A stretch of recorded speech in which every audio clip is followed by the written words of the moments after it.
This is the 217 Recovery Podcast with Corey Winfield. This is going back to the letter that you didn't find. Sorry, Corey's mom.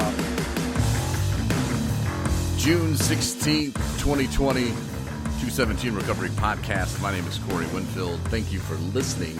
I'm going to talk about recovery today and something that I noticed about life and something I noticed about recovery meetings, whether it be AA, NA, and I think it's a really good thing. We'll start with that, matter of fact. I was talking to a friend of mine, a good buddy that I met in AA in Charlevoix, Michigan. And we had lunch today. It was great. And he was telling me that he was starting a meeting in Charlevoix outside at the park. And he said he rented the space or something like that and decided, man, this was awesome. You know, it was right there on the lake and people seem to love it. And they have a grill out there even. I mean, they could cook some hot dogs. They can do whatever they want. And so he got with the city and said, hey, can we use that again? And she pretty much told them that they could use it the rest of the summer through Labor Day. And he was just like, wow, like that's amazing. She said, yeah, if it's, you know, you're doing something good, AA, yeah, I think that's fine. And as he's telling me the story, I'm thinking, man, like when they first started AA, you know, and up until, who knows, people probably still go with their head kind of down and, you know, like they're hiding and then nobody can see their car and parking a block away and, you know, going in a couple minutes late so that nobody thinks that they're going to that meeting. And just that you used to have to really hide that you were going to an AA meeting, where now, clearly I wear my recovery on my sleeve. It says 217 Recovery. It's a pretty cool shirt. But the fact that we don't have to be embarrassed anymore, you know, and I can't tell you how to feel. Maybe you still feel embarrassed, but there's no need for it. You know, people in recovery like myself, I used to have a huge problem with drinking. And it really wasn't with drinking. I mean, drinking was, I guess, what I turned to. But, you know, the real problem I had was abandonment and, you know, other issues that I had with my father and growing up. And I had to come to terms with those.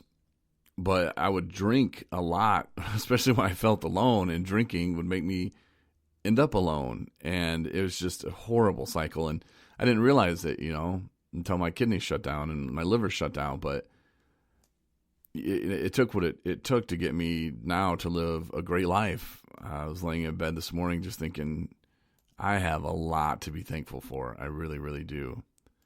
And I do, you know, but you know, the fact that they can hold a meeting outside at a park and not worry if anyone drives by and, hey, are those guys, is that group of drunks? That's God, they say, stands for, you know, group of drunks. And it's just kidding for people that, you know, like, no, don't you say that about God. But it's cool that they can be out there. And Tom, he's an old school cat. He's been married longer than I've been alive. So he probably really doesn't care too much about what other people think. And if people are driving by going, oh my gosh, there's them drunks from that AA people doing the meetings, I really don't think he would care if people are doing that. He might just kind of wonder why they're doing that, if they have nothing else going on in their life or something. But it's pretty cool, though, that the way things have changed over the years. And I really hope they change for the better even more. I was talking to some friends and some, I guess you'd call them advisors yesterday about 217 and the direction we need to go, and, you know, the best correct way to start campaigns. And I came up with a pretty good idea that I'm going to do. I just need my sister's permission to get my nephews in the video, but it's going to be real, man. And the reason why I bring this up is because the way things have changed so far since, you know, the beginning of AA and going to meetings is my nephews are 5, and I pray that they don't ever get addicted to, you know, substances, but I don't know. We don't know what's going to be around in 10 years, man. There's going to be something completely different probably. So I just hope that they make good choices. And, you know, if they do make bad choices, I want to make sure that they know that I'm here for them and that us as a community are here for them. You know, do you have a kid? Are they 2, 3 years old? You know, don't you want to make sure that if they do run into problems later in life, because at first drinking was fun, and some people can drink, that's fine. I can't. I didn't use it like that. But if they run into problems, don't you want your kids to know they can come to you without feeling ashamed or embarrassed? Or if you say to them, hey, I think we need to talk, and what's going on? And you can kind of maybe get some stuff out of them, and then you could express your concern about, alcohol or other substances they might be using, and just say, look, this isn't the way. And, if you're feeling that kind of way, it is okay to talk about it. Maybe not with you, maybe not with the dad, maybe not with the mom, but maybe with a therapist. Those people need to get paid too. And so I don't know. I just want to make this campaign like something like that. And with my nephews, if my sister lets me, they're cute, and I have some really good ideas. And I don't know. I can't wait for you to see it. And you can see that we're really doing things here with 217 Recover. We're not just talking about it. I mean, kind of seems like it sometimes, and leads me to my next thing I want to talk about is,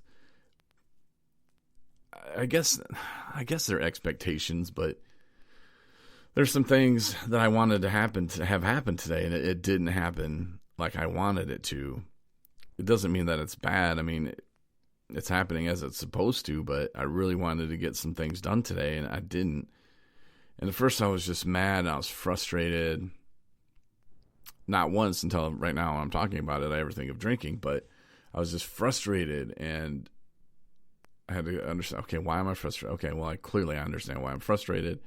It's because the lady, she gave me you shouldn't have called me 2 minutes before my shift ends kind of explanation to some things. And I mean, she didn't say that, but I could tell.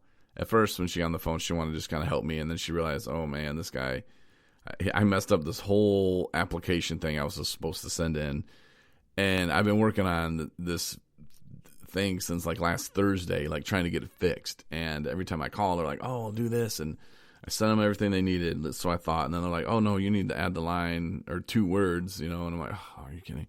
Send it back in again, and then they say, "Well, nothing's even associated with anything on your account." I'm like, "Oh, come on, man." So I call them again today, and she's like, "Oh no, it's because you didn't handwrite it." That's not it. And then she kind of thought what she had found earlier, but she like backpedaled because that was going to take more work, and she got off in 2 minutes. So I think she just gave me the whole, well, just make sure you handwrite it. That's why they didn't take anything, because they don't take anything that's typed up or emailed like that. You have to handwrite it.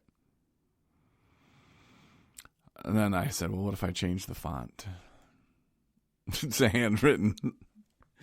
She didn't have anything for that, but yeah, come on, man, really? I think that was just an answer. It was like 2 minutes before 5, and she just was like, this dude's going to take some time, and I really don't want to mess with it right now. Her kids are crying in the background, and, that's cool that they let him work from home still. I appreciate it, but I just didn't need the whole brush off. And then I started thinking about it. Maybe I should have been more considerate of her time.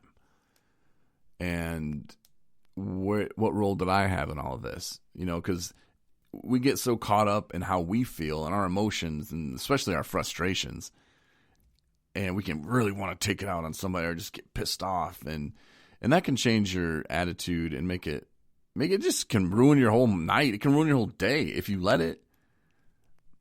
But what did that lady have going on? Clearly, I could hear her kids in the background. Maybe at 5, her husband comes home, and maybe they're going to get the kids ready to go over to grandma's. So, drop the kids off and to go have a dinner. Maybe it's her anniversary. Maybe it's her birthday. Maybe it's her husband's birthday. I don't know. So how can I blame her for wanting to end a shift at 5 o'clock when her shift ends at 5 o'clock? It's pretty selfish of me to think that, oh, she answered the phone, so she can just, keep working, and she could work late.